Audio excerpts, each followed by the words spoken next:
puisque son héros, Job, n'est ni juif, ni perse, ni grec, ni égyptien. Il serait plutôt arabe, parce qu'on indique justement à quel endroit il vit, quoi, quelque part en Arabie, donc en marge des terres habitées, sur les franges du désert, là où le monde ordonné est menacé par le chaos, par le désert, par le sable, etc. C'est donc dans ce cadre que va se jouer le drame de Job.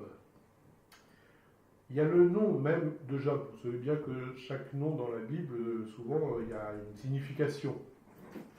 Donc le nom même de Job, c'est le reflet on pourrait dire d'un programme, d'une question, puisque ce nom, il peut signifier à la fois où est mon Dieu, où est mon Père, pardon, où est le Père, donc plutôt avec Dieu derrière l'idée de Père, ou encore celui qui se tourne vers Dieu, ça peut signifier ça, ou encore celui que l'on traite en ennemi. Donc il y a quelque chose derrière entre le rapport entre l'homme et Dieu. Donc c'est vraiment une espérance de Dieu qui est au cœur de ce livre. Job aurait alors repris le qualificatif d'aussi d'un Dieu, d'un univers devenu hostile. Il y a un problème, en tout cas, qu'on peut découvrir. On peut dire que Job, c'est la figure de l'être qui traverse les expériences les plus difficiles jusqu'aux marges de la mort. Parce qu'il est question aussi beaucoup de la mort, du séjour des morts aussi, dans ce livre. Puisque Job, il est même touché dans tout ce qui constitue sa richesse, pas que matérielle, puisqu'il est même touché dans ses enfants, par ses enfants, qui vont mourir. Il y a une expression qu'on utilise encore aujourd'hui, l'expression pauvre comme Job, qui montre bien que ce livre, il a réussi à faire de son personnage le symbole du malheur humain. Et en quelque sorte le miroir de tous les malheureux injustement frappés. Alors plus qu'une figure historique, Job est donc un personnage qui est construit, qui invite le lecteur à donner sens, on pourrait dire, à une existence humaine devenue incompréhensible, tellement marquée par le malheur. Et c'est ainsi que le lecteur il est plongé par celui qui a écrit le livre dans un débat en vérité, avec les sages de ce livre, avec Dieu lui-même, pour tenter d'expliquer une situation qui est aussi difficile. Il y a différentes manières de se représenter Dieu, de se situer aussi face à la souffrance, et tout cela s'affronte mutuellement, quoi. Donc on peut dire que le livre de Job, il met en œuvre, en quelque sorte, une pédagogie pour faire face au mal, à la souffrance, et rencontrer Dieu malgré tout cela. Voilà, deuxième petit point. Alors par rapport à la structure du livre de Job, alors si vous avez l'occasion, peut-être pas ce soir, de lire les 42 chapitres du livre de Job, vous allez peut-être dormir avant, hein, si vous voulez vous endormir, hein, ça va être bien. En tout cas, si vous essayez de lire du début jusqu'à la fin, vous allez avoir des moments où c'est un peu difficile. Moi j'avoue, je l'ai relu là, pour préparer, c'est vrai qu'on décroche de temps en temps. Parce que c'est vrai, certainement, je ne vais pas rentrer en détail là-dedans, mais il y a plusieurs strates d'écriture, c'est certain. Déjà dans la structure, on voit bien qu'il y a, donc je vais vous passer ma petite structure, voilà. Donc on voit bien qu'il y a, on va dire, deux manières, deux types de langage. Il y a de la prose et du poème, plutôt un langage poétique. Vous avez tout ce qu'on appelle le prologue, c'est les 2 premiers chapitres de Job, où là c'est Job qui perd ses biens, ses enfants, voilà, c'est le malheur, tout arrive. Hein. Et puis il y a aussi le dialogue entre Dieu et l'adversaire, comme on l'appelle, comme il est marqué dans la Tob. Ensuite vous avez les différentes parties, là les 6 parties qui suivent, qui sont de forme poétique. C'est là où peut-être c'est des fois un peu difficile à lire, parce que c'est pas un récit en tant que tel. C'est des discours, ça évoque plutôt de manière poétique toutes les réalités, les questions qui sont posées sur la souffrance, le mal, l'expérience de Dieu, etc. Donc là, après, vous avez la complainte, qu'on peut appeler une complainte de Job, Job 3. Ensuite, vous avez le débat entre Job et ses amis. Je vais en parler très rapidement. Là, ça fait long, puisque ça va de Job 4, chapitre 4 à chapitre 27. Vous avez l'éloge de la sagesse, dans le chapitre 28. Une deuxième complainte de Job, où il se plaint, justement. Et ça, vous avez 29 à 31. Vous avez un discours d'Éliou, c'est un personnage qui apparaît à ce moment-là, chapitre 32 à 37. Vous avez le dialogue entre le Seigneur, entre Dieu et Job, 38 à 42, verset 6. Et puis l'épilogue, à la fin, donc 42, versets 7 à 17. Et vous voyez bien que le prologue et l'épilogue sont sous forme de prose, tandis que tout le reste est sous forme poétique.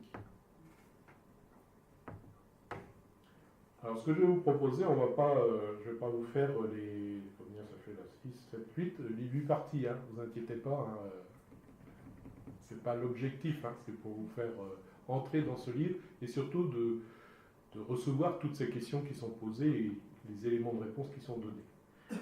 Donc je vais m'arrêter davantage sur le prologue parce que ça se situe quand même, hein, donc il faut bien passer par là. Je vais m'arrêter sur Job 3, le premier cri de Job, hein, complaint de Job.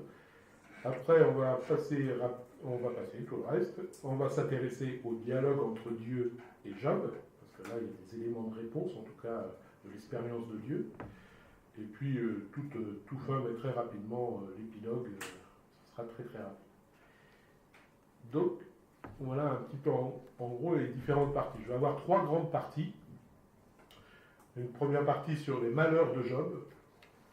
Il y en a, hein, vous allez voir. La deuxième partie, c'est sur la complainte de Job, donc davantage sur Job 3. La troisième partie, la réponse de Dieu, donc plutôt les chapitres qui sont notés à la fin de la structure. Et puis une petite conclusion qui ouvre aussi sur le rapport entre Job et Jésus. Alors à chaque fois j'ai essayé de... Moi je n'ai pas fait un travail exégétique en tant que tel, hein, ce n'est pas l'objectif de cet après-midi, mais d'essayer de faire ressortir, pour ça je vais m'arrêter entre chaque partie, pour pouvoir peut-être, si vous avez des questions, pour éclairer ce que j'ai pu dire, mais surtout essayer de faire ressortir ce qui est essentiel aussi pour nous, alors pour notre vie spirituelle, dans l'accompagnement, peut-être aussi ce que vous pouvez retenir dans l'accompagnement lui-même par rapport aux malades, aux personnes que vous pouvez rencontrer. Donc voilà, l'objectif, au fur et à mesure qu'on va avancer dans l'après-midi, ça va être ça. Je vais m'arrêter de temps en temps. Donc, première partie, les malheurs de Job. C'est pas les malheurs de Sophie, mais c'est de Job. Georges de la Tour, le tableau. Des fois, on a intitulé ce tableau Le vieil homme et la jeune fille. Mais en réalité, c'est Job et sa femme, la femme de Job. Alors, les malheurs de Job, c'est-à-dire qu'en 2 chapitres, chapitres 1 et 2, le livre, on peut dire, campe le drame, l'insupportable qui est montré à travers l'ensemble de ce livre.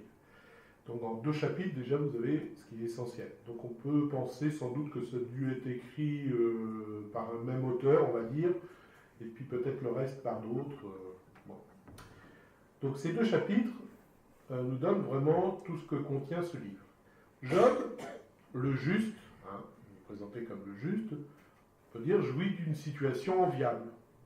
Mais il y a l'adversaire qui obtient du Seigneur, donc on l'appelle l'adversaire, en tout cas dans la tome, qui obtient du Seigneur de le mettre à l'épreuve, ce Job.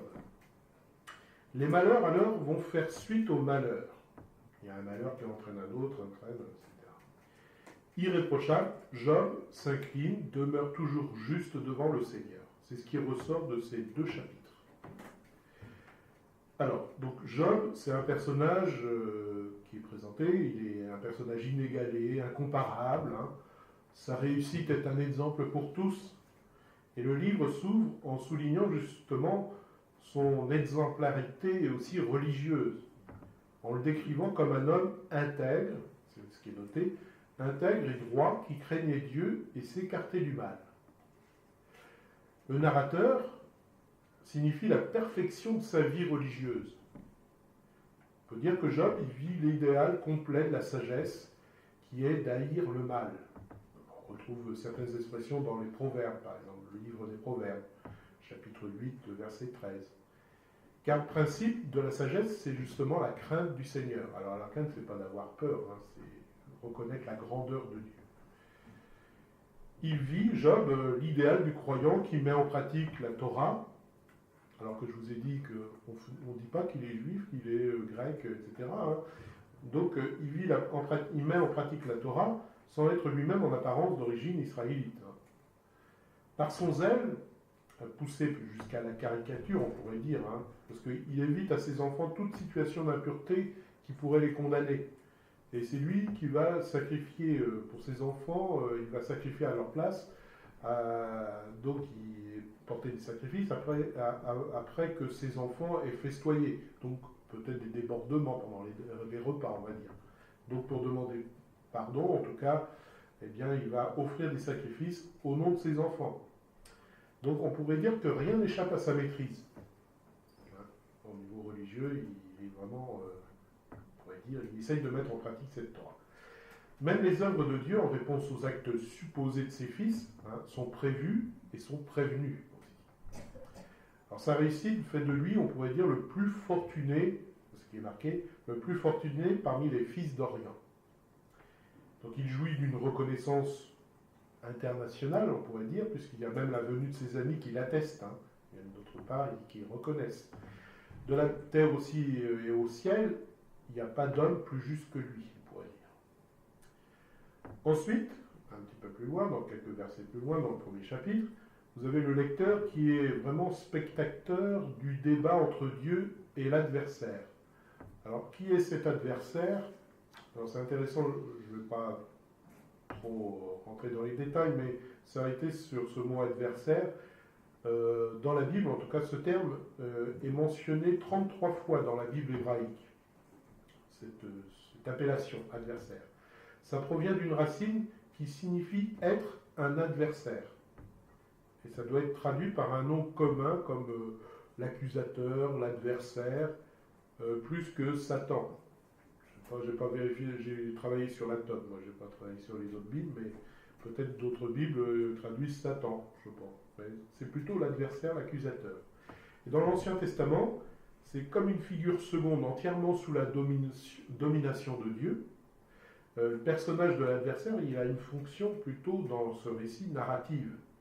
Ça introduit la figure de l'innocent qui est éprouvé en montrant que Dieu n'est pas à l'origine du mal, même s'il le permet. Ce n'est pas Dieu qui décide de. C'est quelqu'un, un adversaire, quelqu'un autre qui pousse, on pourrait dire, Dieu. C'est un faire-valoir qui disparaît ensuite du livre. On n'entend pas parler après de l'adversaire. Dans les 2 premiers chapitres, il est bien présent, après, il disparaît. Donc, cet adversaire, ce dialogue entre Dieu et l'adversaire, on voit que Dieu, il fait d'abord l'éloge de Job devant l'adversaire. Il reprend les termes du narrateur qu'on a au tout début, en lui donnant le titre même de mon serviteur, pour parler de Job, qui est réservé aux plus grands, comme Abraham, Moïse, etc. Dieu ouvre ainsi un débat au plus haut niveau avec l'adversaire, qui s'interroge surtout sur la sincérité et de la fidélité de Job. Est-ce pour rien que Job craint Dieu? C'est la question centrale de l'adversaire. C'est Job 1, verset 9. Alors, pour rien, le rien, il est important aussi parce qu'habituellement, le terme rien, qui est traduit, s'emploie pour dire la libération gratuite de l'esclave qui advient après 6 années de travail. Donc alors ce dernier ne doit plus rien à son maître. Alors, l'adversaire sous-entend que Dieu, il a fait de Job son obligé, voire peut-être son esclave qui doit lui dire merci. Job n'est-il pas prisonnier de sa grandeur religieuse et prévoyante qui lui accorde en retour son bien-être? Donc l'adversaire pense que Job est attaquable sur le plan de ses biens, puisque Dieu en est le garant. Alors cela remettrait en cause le rapport donnant-donnant. Si fais ça, tu me donnes ça. Et alors que c'est une relation de confiance avec Dieu. Dieu accepte le défi, ce qui est marqué dans ce livre de Job. Donc c'est une manière narrative pour aller plus loin et susciter les questions et les réflexions. Donc n'imaginez pas trop, on ne va pas mettre en film le livre de Job, même s'il y a des artistes qui ont pas les éléments. Alors 4 points pour cette partie. Premier point autour des premiers malheurs de Job. Ensuite, une attaque encore plus terrible. Troisième partie, ça sera devant le désastre. Et puis, le 4e point sera assez rapide puisque je vais parler quand même des 3 amis qui sont venus de loin. Ils sont importants aussi. Il y a beaucoup de chapitres avec ses amis, les amis de Job. Alors, les premiers malheurs. Le malheur frappe tout d'abord Job dans ce qui lui est extérieur, ce qu'il possède. Alors, il est marqué comme ça, c'est marqué comme ça dans les livres de Job, les chapitres 1, versets 13 à 22. Ça va peut-être vous surprendre. Il y a ses animaux, ses serviteurs et ses enfants. La surprise, c'est de mettre peut-être les enfants, voilà. C'est une propriété de Job. Il est d'abord informé de la perte successive de ses troupeaux, du massacre de ses serviteurs. Et dans une litanie comparable, un serviteur lui apprend aussi la mort de tous ses enfants, garçons et filles. Il y a aussi dans un raccourci Job qui est brutalement privé de tout ce que lui appartient, les animaux, mais tout le matériel, on pourrait dire.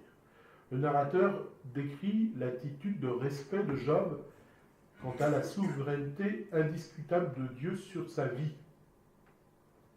Il ne remet pas en cause ce qui lui arrive, en tout cas son rapport à Dieu. Puisqu'il est marqué au verset 20, puis, tombant sur le sol, il se prosterna. Et cette attitude de prostration est conforme aux attitudes de piété, d'intégrité dont Job est l'exemple. C'est pour ça qu'au verset 22, il est noté « En tout cela, Job ne pécha point, il n'imputa rien d'indigne à Dieu. » Il y a toutefois un décalage entre cette attitude de Job et le commentaire, on pourrait dire, du narrateur, celui qui raconte. Même si Job a dit la souveraine responsabilité de Dieu dans ce mal qu'il subit, même s'il ne qualifie pas ce qui lui arrive de folie, sa situation contient quand même quelque chose de choquant. Et le narrateur l'indique dans sa narration.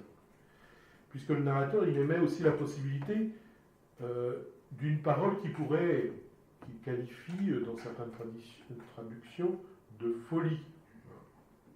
C'est fou ce qui lui arrive. Le poème qui suit après, où Job dit le caractère choquant de sa situation, explore justement cette brèche, on pourrait dire, entre cette attitude religieuse irréprochable de Job et ce qui lui arrive réellement et comment il le vit.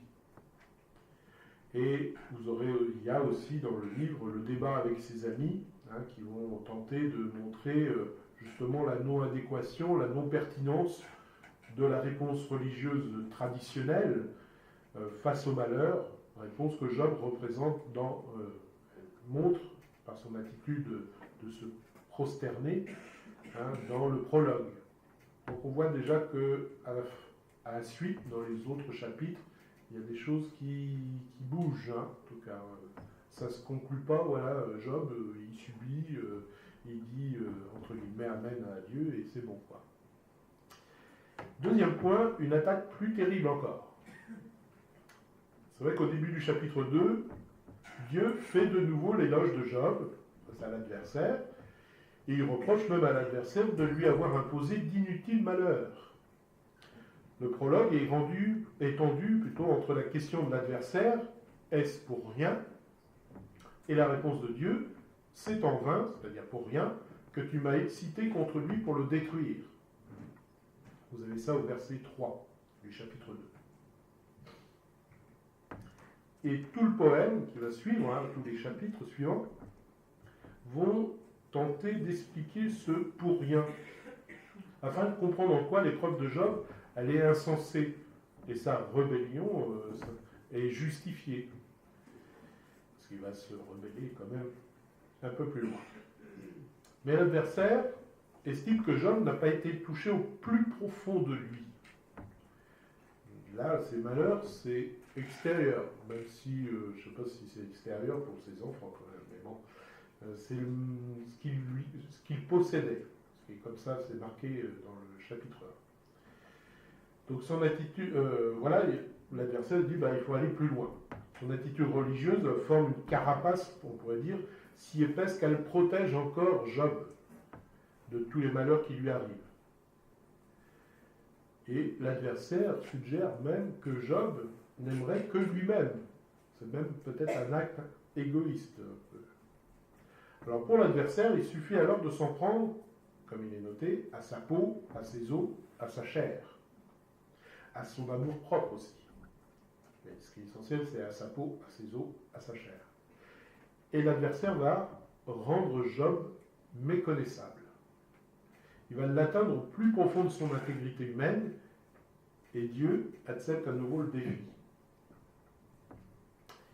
Troisième point, devant le désastre. Ça va? Pas trop vite? Un petit peu? Début d'après-midi, pourtant il n'y avait pas de frites, mais bon, il y avait quoi manger quand même, mais bon. Devant le désastre. Troisième point. Donc le passage suivant, dont je vais parler, expose cette ampleur du désastre. Il y a une lèpre maligne qui recouvre Job des pieds à la tête. On pourrait dire qu'il y a comme une sorte de sarcophage qui enferme Job sur lui-même dans sa souffrance. Il est prisonnier du mal, et cette antichambre de la mort qui l'envahit intérieurement, mais aussi extérieurement, il tente de manière, on pourrait dire dérisoire, de l'enlever. Alors ceux qui sont plutôt visuels vont avoir mal, là, de l'enlever avec un tesson. Il va gratter ses plaies, quoi. Et le tesson, c'est le symbole de la fragilité dans la Bible, on retrouve de temps en temps. Alors Job, totalement envahi par ce mal, vit cette situation comme une mort. Et accomplit pour lui-même, on pourrait dire, un rite de deuil en s'asseyant dans la poussière sur son tas de fumier. Les propos de sa femme, tout à l'heure il y avait une représentation justement, les propos de sa femme poursuivent aussi la logique même de ce qui lui arrive. On pourrait même se poser la question, est-ce qu'elle l'invite au suicide par amour conjugal? On pourrait poser. Alors, bon, il y a les pères de l'Église qui ont souvent donné un mauvais rôle à cette femme de Job, la pauvre femme. Et, ils lui ont dit, ils disaient, par exemple, les pères de l'Église ont fustigé cette femme de Job en disant qu'il aurait mieux valu pour lui être veuf. Il y a même Saint Augustin, alors Saint Augustin il n'aimait pas trop, il avait des petits soucis sans doute. En fait même l'avocat du diable. C'est en quelque sorte notre Ève qui collabore avec l'adversaire. Mais, il y a mais, attendez. Mais la femme de Job tire en réalité les conséquences du paradoxe, on peut dire, inexplicable entre la situation de Job et le fait qu'il est fort en intégrité. Parce qu'il ne perd pas pied, il résiste, malgré ça. Donc elle met le doigt, on pourrait dire, sur toutes les conséquences de ce paradoxe. Comment tu peux vivre ça, quoi. Voilà. Comment tu peux tenir malgré ça. Et en l'invitant à maudire Dieu pour mourir, la femme de Job montre l'absurdité de l'épreuve divine, ou ses limites, et demande à Dieu d'achever ce qu'il a commencé et permis. Elle anticipe en quelque sorte l'attitude à venir de Job, la seule possible qu'on va avoir dans les chapitres suivants. C'est-à-dire, Job, il va essayer, en tout cas il va résister face au mal. À travers ses complaintes, en tout cas ces moments, les chapitres où il s'adresse à Dieu. Job traite sa femme de folle. Je fais un raccourci, il faudra regarder tous les... Il se fait ici l'écho d'une maxime, hein, on pourrait dire, de biblique, on pourrait dire. Bonheur ou malheur sont un don de Dieu auquel il convient de se soumettre. Voilà, c'est son attitude, voilà. Bonheur, malheur, tout ça c'est don de Dieu auquel il convient de se soumettre. Donc il ne comprend pas la réaction de sa femme. D'un bout à l'autre du malheur, Job reste toujours d'une conformité confondante, on pourrait dire. Oui. Il reste hein, sur sa relation à Dieu. Le narrateur de ces quelques chapitres hein, achève son récit par la formule « Job ne pécha point en parole ». Et à nouveau surgit un décalage entre cette attitude de Job et le commentaire du narrateur. Parce que l'expression en parole, ou certaines traductions c'est par ses lèvres, hein, ouvre sur ce qui n'est pas dit, ce qui se cache au plus profond de lui. Donc il ne dit pas, le narrateur indique qu'il ne pense peut-être pas forcément exactement ce qu'il est en train de faire voir, en tout cas. Il met le doute, hein, le narrateur. De temps en temps, il dit « Oh, est-ce que c'est vraiment ça ?» Voilà. On pourrait dire, le narrateur dit bah, est-ce que Job, il agit de telle façon parce que c'est un peu en façade, quoi. Hein. Il montre une droiture, mais est-ce que c'est pas qu'une façade? Dans le poème qui va suivre, justement, le lecteur va faire connaissance d'un autre Job, qui ne va pas être de cette façon-là. Hein. Par cet indice, on pourrait dire que le narrateur, il intrigue le lecteur, il nous donne envie d'aller voir un peu plus loin. S'il y a d'autres chapitres après ce moment-là, c'est qu'il s'est passé quelque chose. Donc allons lire ces chapitres. Voilà, c'est une technique un peu de narration aussi. Hein. Sinon on s'arrête au chapitre 2, et puis c'est bon. Comme ça vous faites l'économie de 40 chapitres. Hein. Enfin, ça fait court, hein, plus court. Hein. Et c'est vrai que par cet indice, hein, donc le narrateur il intrigue le lecteur. Si Job n'a pas péché, pourquoi? C'est vrai, l'épreuve ne s'arrête-t-elle pas d'elle-même? Puisque ça y est, il a passé l'épreuve, hein, c'est bon. Et il est resté vraiment face à Dieu. Donc on pourrait dire, bah, ça y est, c'est terminé. Mais elle se poursuit. Et si Job n'a pas péché, bah, alors comment interpréter cette incompréhensible situation qui lui arrive? Il doit avoir autre chose à chercher. Alors, quatrième point, 3 amis venus de loin. C'est vrai qu'à la fin du chapitre 2, la fin de ce chapitre est consacrée à l'arrivée des amis, 3 amis. Le narrateur insiste sur ce groupe des amis hein, qui est homogène. Ils ont l'intention de plaindre, de consoler leur ami. Donc vraiment cette intention. Mais quand ils voient Job, quand ils ont cette vision qu'ils ont de Job, ça les empêche justement de plaindre, de consoler leur ami. Il y a le récit qui indique une certaine distance entre ses amis et Job. Ses amis, ils ne peuvent le rejoindre dans son malheur. Ils ne le reconnaissent pas comme ils le reconnaissaient auparavant. Il a changé, on pourrait dire. Et littéralement, si on traduit les expressions de ne pas le reconnaître, c'est plutôt ils le rendirent étranger. Il devient étranger pour eux, alors que c'est leur ami. Le rendir étranger, c'est ce verbe, cette expression souligne l'étrangeté de Job, radicale, menaçante. On ne le reconnaît plus. Il est défiguré, on pourrait dire ça aussi. Alors, parviendront-ils à s'approcher de lui? Alors, leur attitude, elle est révélatrice. Ils prennent aussi eux-mêmes le deuil de ce qui arrive à Job, comme s'ils se retrouvaient devant un mort vivant. Alors, cette séparation hein, entre les amis et Job, elle est amplifiée aussi par une disposition, alors dans notre livre du Lévitique, où pendant 7 jours et 7 nuits, c'est la durée requise pour constater la guérison d'une maladie de peau, eh bien pendant 7 jours et 7 nuits, ils ne peuvent communiquer avec lui. Job se retrouve donc seul, exclu, par la trop grande souffrance qu'il connaît. Même si, dans ces 2 premiers chapitres, on voit bien que Job a une attitude de croyant, il se tourne vers Dieu, il se prosterne devant Dieu, etc. Mais on voit bien qu'il y a une solitude, Job se retrouve seul et exclu, parce que la souffrance, l'enveloppe, j'ai parlé de... C'est comme un sarcophage, il est dans un sarcophage de douleur.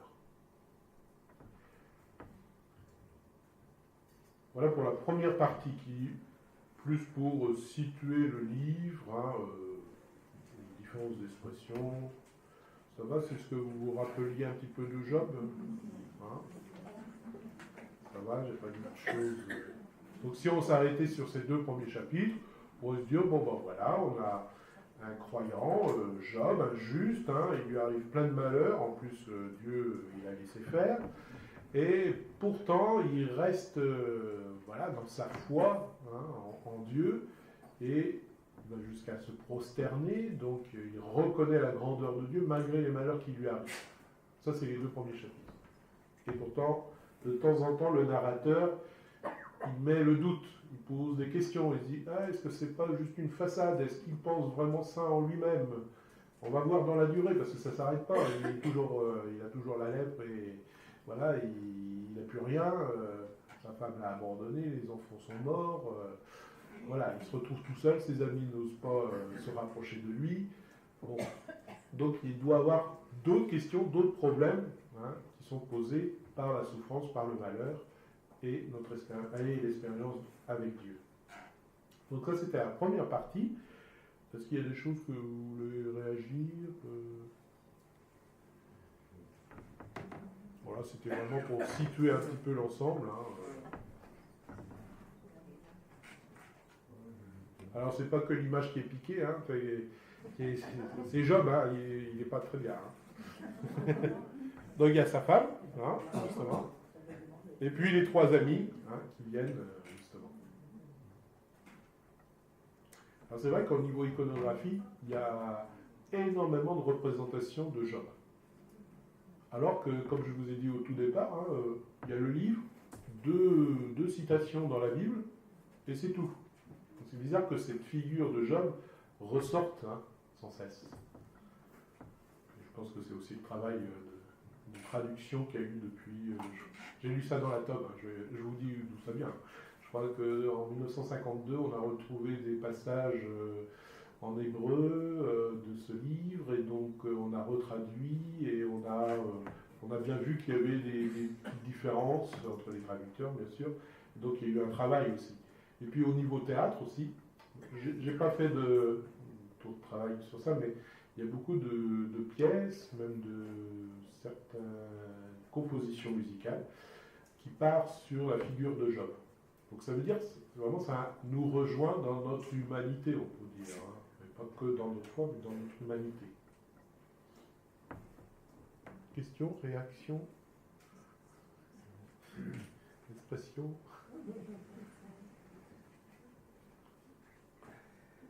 Sinon, on va continuer, alors. Ça va? Alors, on va s'intéresser, là, donc, sur le chapitre 3 de Job.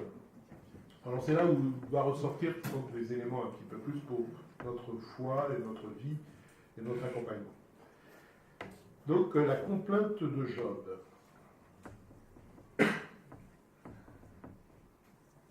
Donc, là, on est plutôt dans un texte poétique, de forme poétique. Donc, dans ce contexte de souffrance, d'isolement, on a laissé Job, là, il se retrouve tout seul et il continue à souffrir. Le premier poème fait retentir le cri de Job. En quelque sorte, pour lui, l'ordre ancien s'écroule. Plus rien n'a de sens. Il se pose même la question, la vie vaut-elle la peine d'être vécue? Job va maudire le jour de sa naissance, un peu comme Jérémie avait regretté d'être né et aurait souhaité mourir dans le ventre de sa mère, pour ne pas assister, alors lui c'était pas par rapport à une souffrance physique, mais pour ne pas assister à la destruction de Jérusalem. Vous avez ça dans le prophète Jérémie, donc chapitre 15, chapitre 20 aussi. Donc le poète va reprendre ici la plainte du prophète Jérémie, on pourrait dire, en lui donnant une dimension cosmique. C'est tout l'univers, ça touche l'ensemble. Avec les méchants et avec ceux qui sont fatigués, Job, maintenant, attend la mort pour être délivré de ce monde devenu vide et incompréhensible.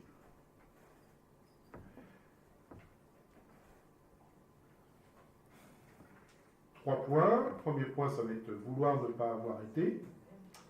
Deuxième point, le désir de la mort. Et enfin, rien n'a plus aucun sens. Alors restez jusqu'au bout, parce qu'après vous n'aurez pas la réponse de Dieu, vous n'aurez pas le moral en sortant. Si on s'arrête juste à rien n'a plus aucun sens, ça va être foutu pour la journée. Donc, premier point, vouloir ne pas avoir été. Job entre dans un dialogue intérieur. Il se parle à lui-même, on pourrait dire. Et donc, vous avez ça dans le chapitre 3. Il se parle et il se répond. Le lecteur, on pourrait dire, pénètre en quelque sorte ses pensées intimes. Tout à l'heure, justement, le narrateur, dans les 2 premiers chapitres, laissait entendre que peut-être que Job, c'était juste une façade. Se prosterner devant Dieu, bon d'accord, ok, mais qu'est-ce qu'il pense réellement en lui-même? Donc on a vraiment ce contraste entre l'homme religieux du prologue, qu'on avait auparavant, et puis cet homme qui est déchiré, qui lui succède, et ce contraste est saisissant, puisque Job, qui avait refusé jusqu'à présent d'user du terme de maudire, le prend maintenant à son compte. C'est-à-dire sa malédiction n'est pas directement lancée contre Dieu, mais plutôt contre son jour, le jour de sa naissance, de sa création. De fait, il attaque indirectement Dieu, et c'est bien ainsi que ses amis vont le comprendre aussi. Parce que ensuite, vous avez aussi les paroles des amis. Donc, dans ce chapitre, tout se joue autour d'une multitude de mots qui disent l'obscurité. Vous avez le terme de nuit, de ténèbres, et bien d'autres. Et cette insistance dit combien ce jour aurait dû être invisible, c'est-à-dire non saisissable par les sens, par le sens. Job, donc, on appelle même un retour du chaos originel. C'est suggéré par le réveil du Léviathan. Donc sa naissance aurait dû être effacée, mais aussi, d'une certaine manière, toute la vie sur Terre, engloutie par l'abîme. Alors si sa vie est de douleur est insensée, il en est même de même pour l'univers. Et dans cette surenchère, parce qu'il y a vraiment une surenchère dans ce chapitre, dans ce que dit Job, cette surenchère, on pourrait dire autodestructrice, Job, il vise en quelque sorte une forme de décréation. Pas création, sinon on enlève la création. Si même son premier jour doit être revendiqué par les forces des ténèbres, c'est que l'excès du mal ne peut plus rien lui faire percevoir de positif, de lumineux dans l'univers. Et cet univers qui est décréé par le mal, il est décréé aussi par l'excès de souffrance. Et la mort, qui est déjà là, elle est déjà là lorsqu'il n'y a pas de vie, de non-vie. Et Job exprime justement qu'il ne peut pas s'en mettre à l'abri de tout ce qui lui arrive, même en retournant dans le sein de sa mère, c'est pas possible. Donc, allez, c'est la fin, quoi. C'est le retour au chaos, avant la création. Vous voyez le contraste entre... Là, on est passé du chapitre 2 au chapitre 3. Chapitre 2, on peut dire qu'il avait le moral, on va dire. Là, le chapitre 3, alors là, tout, l'univers entier, tout doit disparaître. C'est pas possible. Alors, j'indique juste un petit peu, mais on reprendra peut-être dans les questions ou les réflexions. C'est vrai que là, on peut se dire, effectivement, quand on connaît la souffrance soi-même, vraiment, l'atteinte, comme l'adversaire dit, de la peau, des os et tout ça, eh bien, on peut comprendre, en tout cas, on peut entendre ce cri de Job. Voilà. Il se dit, pourquoi je suis là, quoi. Et ça va jusqu'à un désir de la mort. Il désire la mort. Donc ça, c'est le deuxième point. C'est vrai qu'après avoir espéré le retour du chaos originel, il y a Job qui fait l'éloge de la mort et même du séjour des morts. Seul lieu d'avenir pour lui, seule issue au pouvoir du mal, au pouvoir de la souffrance, on pourrait dire, dans la souffrance. Et sa description de la mort, elle s'inspire d'un autre texte, d'un autre prophète, d'un prophète d'Isaïe. Vous avez ça dans Isaïe 14, versets 5 à 19. On retrouve les mêmes mots, les mêmes expressions un peu autour de la mort. Le malheur qu'il vit est tel qu'il semble éliminer tout temps. Il n'y a plus un avant, il n'y a plus d'après, il n'y a plus aucune mention de la vie passée, de sa jeunesse, du temps du bonheur, tout ça c'est oublié, quoi. La maladie le rend, on pourrait dire, amnésique. Il engloutit son passé, qui n'est plus d'aucun secours pour lui. Et puis cette souffrance, ce malheur qu'il vit, le condamne à vivre dans, on pourrait dire, l'intemporalité. Et puis cette présence, cette omniprésence du mal, est telle qu'il devient, ce mal, constitutif de l'identité de Job. Il ne se définit plus que par rapport à sa maladie, à son mal, à sa souffrance. Et face à ce mal tout-puissant, Job revendique la mort. Alors, dans ce chapitre 3 de Job, la mort, elle est connotée à chaque fois par des thèmes très positifs. Il parle de repos, de liberté, d'équité, de lieux non oppressifs. Tous ces thèmes qui sont habituellement utilisés plutôt dans les autres livres bibliques pour parler de la terre promise, du temple, voilà, d'une promesse qui apporte le bonheur. Mais là, il l'utilise pour la mort.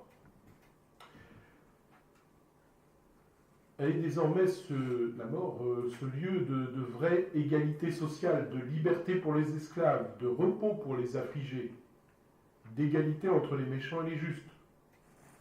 Il n'y a pas de différence entre les méchants et les justes face à la mort. C'est un lieu où prend fin le tourment de l'existence tel que Job la vit. Alors de manière subversive, le narrateur il suggère aussi que le séjour des morts, on est tranquille, Dieu n'est pas là, quoi. Il n'intervient plus. Donc on échappe à Dieu, on pourrait dire. C'est suggéré. Et donc c'est préférable à une existence dans laquelle Dieu permet le mal et la souffrance. Seule manière d'échapper de la présence de Dieu, c'est la mort. C'est comme ça, c'est marqué dans le livre. C'est pas ce que je pense. Mais c'est intéressant, c'est quelques éléments de réponse, en tout cas de réflexion, qui peut nous faire avancer aussi sur ces questions. Troisième point, rien n'a plus aucun sens. Avec tout cela, donc désir, cette volonté de vouloir ne pas avoir été, donc partir même à naissance, retourner au chaos, ce désir de la mort, d'échapper à Dieu, on pourrait dire.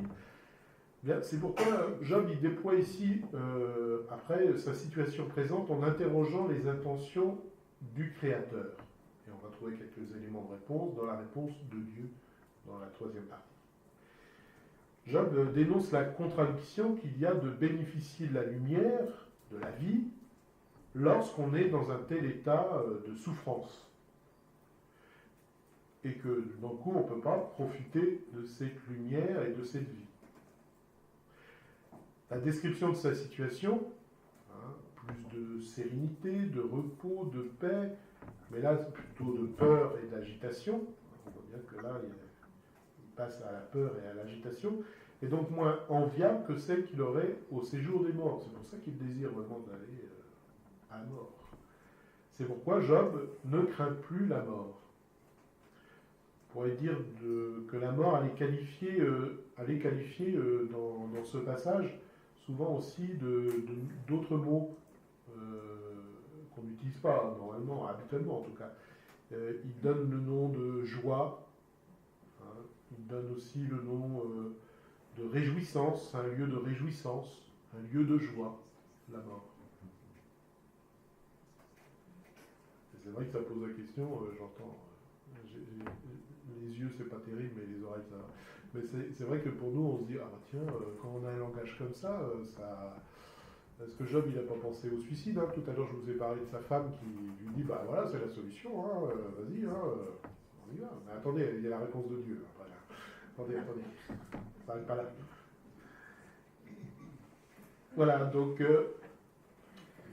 cette mort qui est qualifiée de joie, de réjouissance, de lieu de réjouissance. Alors, au verset 23 du chapitre 3, Job se dit cerné par Dieu, se sent oppressé par Dieu. Et en opposition, c'est en opposition à ce qui avait été dit auparavant, puisque dans Job chapitre 1, verset 10, on nous parle de la haie de Dieu, la haie, comme dans la nature, hein. Cette haie de Dieu le protégeait du malheur et du besoin. Là maintenant, on pourrait dire la haie du mal qu'il subit ne le protège plus, elle l'enferme plutôt. Et lorsque la douleur devient extrême, cette liberté, cette capacité relationnelle de l'humain sont touchées alors jusqu'à être réduites à néant. Toutes les barrières tombent et en même temps on est enfermé sur soi. Alors loin d'être ce religieux vertueux qui est décrit auparavant, hein, pour Job, Job est ici tellement atteint qu'il ne lui reste plus que le désir de mourir, d'échapper au tourment de la vie. Et c'est intéressant le verbe tourmenter, parce que le verbe tourmenter, ça dit l'agitation, le tremblement de l'angoisse. C'est pas juste, ah bah tiens, ça me pose des questions, quoi. Non, ça prend aux tripes, quoi.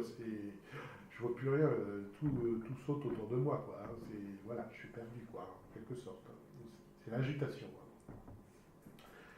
Alors, d'une position, on pourrait dire, d'acceptation du malheur, par soumission au Dieu souverain, qu'on avait auparavant dans le prologue, hein, Job passe à une posture plutôt de refus de l'existence passée, et puis aussi de l'incompréhension à l'égard de cet agir divin. Il ne comprend pas ce qui lui arrive, et Dieu, quoi, qu'est-ce qu'il fait, quoi.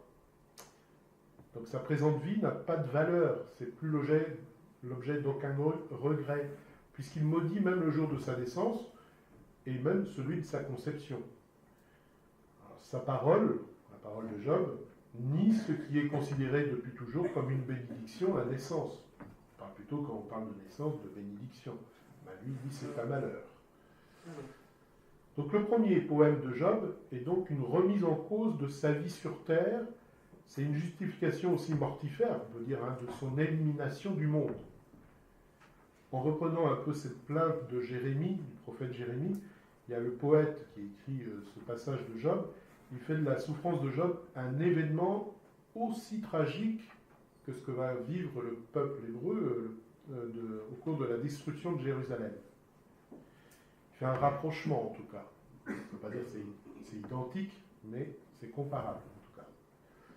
Alors de manière symbolique, cette souffrance intolérable du juste, innocent, eh bien, place le lecteur devant une mise en question de la création, et sur cette interpellation radicale, ce non-sens de la vie, de cette vie de Job, tout ça se construit, aussi les réactions des amis qu'on a dans les chapitres suivants, et dont je ne vais pas parler. Vous irez lire tranquillement. Mais c'est complexe, en tout cas il faut prendre le temps. En tout cas, voilà ce qui est mis en jeu à travers cette complainte de Job, ce premier cri de Job, hein, par rapport à ce qu'il vit, de sa souffrance, du mal, hein, qu'il subit. Voici pour la deuxième partie. Réaction. Est-ce qu'il y a des choses, là, vous dites, déjà, dans l'accompagnement, vous dites, ah ouais, ça, ou pour moi, alors peut-être pas trop personnel quand même, on va pas. Mais quand vous allez rencontrer les malades, en visite et tout ça, vous dites, bah oui, effectivement, il y a. Moi, quand j'ai travaillé un petit peu ça, je me suis dit, on constate qu'il y a différents stades aussi dans l'accompagnement, et c'est une étape, un stade aussi dont on peut être témoin, quoi. Le désir de la mort, oui, je crois que chacun de nous l'a entendu. La part de ce que je fais là, ça sert à quoi que je sois sur Terre, enfin, peu importe. La perte de sens, oui.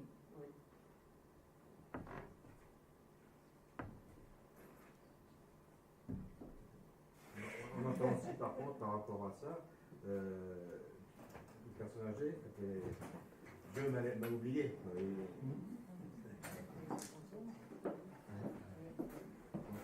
Oui, ça c'est vrai. Ça m'arrive de temps en temps, certaines dames, parce qu'il y a une majorité de dames plutôt dans les maisons de retraite, hein, je ne veux pas dire qu'il y a que ça, mais qui disent Dieu il m'a oublié, moi je suis prêt à partir, hein, c'est bon. Hein. Je fais mes prières, je suis prêt. Ouais, je suis prêt. C'est bon, mais bon, il m'a oublié. C'est pas l'heure. Ouais. Moi je trouve que ça résume vraiment tout ce qu'on ressent personnellement et ce qu'on rencontre ici. C'est absolument magnifique ce texte-là. Parce que toutes les réponses rationnelles, on les a eues et elles ne sont pas valables finalement. Donc là, on est devant l'impossibilité de comprendre Dieu par l'intelligence. Il faut essayer de le comprendre autrement. Et je crois que là, c'est absolument l'expérience de nous tous aujourd'hui. Et quand on veut donner des réponses politiques ou des réponses, on se plante quand même parce qu'on bute tout le temps. On essaie de réparer une chose et on tombe dans un autre travers. Alors que Dieu nous demande autre chose, radicalement autre chose. Je trouve que c'est absolument bouleversant. C'est